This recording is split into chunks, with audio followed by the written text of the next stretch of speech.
Welcome to your deep dive. Today we'll be taking a look at acute pelvic pain. Wow, It's a big one. sounds pretty intense. It is, but whether you are studying for like an exam or just kind of like brushing up on some medical things, or honestly, if you're just curious, Hmm. we're gonna help you get through some of the big takeaways of this. Absolutely. And hopefully walk away feeling a little bit more confident with some of these concepts. Perfect. So let's start with acute pelvic pain. Okay. This is a big one. A lot of people end up in the ER with this. Yep. And the source we're looking at breaks it down into two main categories, Right. gynecological and non-gynecological. Hmm. And what's interesting is that the most common cause is ruptured ovarian cysts. Oh, wow. So you would think like intense pain, you immediately jump to something super serious. Right, right. But it's often something very common. Yeah, but it really highlights why getting a good patient history and doing a very careful physical exam is so important. Oh, for sure. Speaking of exams, the source talks about the chandelier sign. Ah, yes. Can you explain what that is and why it's important? Well, the chandelier sign is basically, when you're doing a pelvic exam Yeah. and the doctor moves the cervix, if the patient has a really strong pain response, that's a pretty good indicator of pelvic inflammatory disease Hmm. or PID.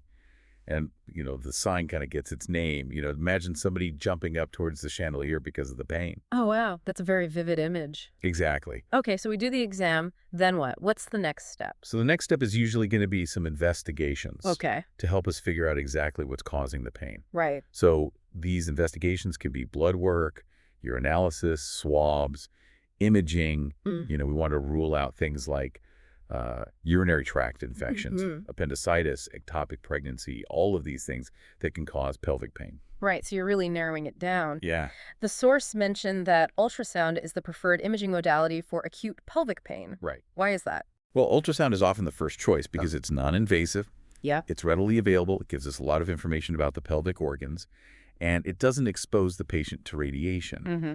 So it's particularly helpful for visualizing things like ovarian cysts or fibroids or other potential sources of the pain. Okay, so it seems like a good balance between getting information, but also being minimally invasive. Exactly. Now let's talk about some of the specific gynecological causes. Yeah, The source mentions quite a few: there are a lot. ovarian cysts, endometriosis, Hmm. ectopic pregnancy, ovarian torsion. Yep. What should our listener kind of keep in mind about these?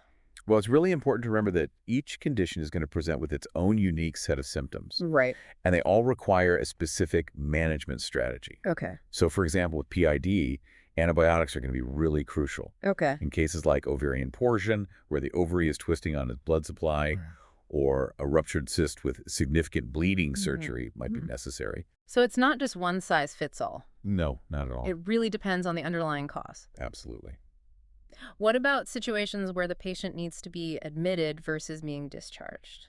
That's a great question. Yeah. So the decision to admit or discharge somebody really depends on a careful assessment of the patient's condition and the potential for complications. Oh, okay. So, for instance, if a woman is in severe pain, Right. if she's showing signs of infection, if the diagnosis is uncertain, admitting her for observation and further testing is usually the safest route. Okay. On the other hand, if the pain is mild, the diagnosis is clear, and the patient is otherwise stable, they might be able to be treated as an outpatient. It's all about assessing the situation. Yeah. All right.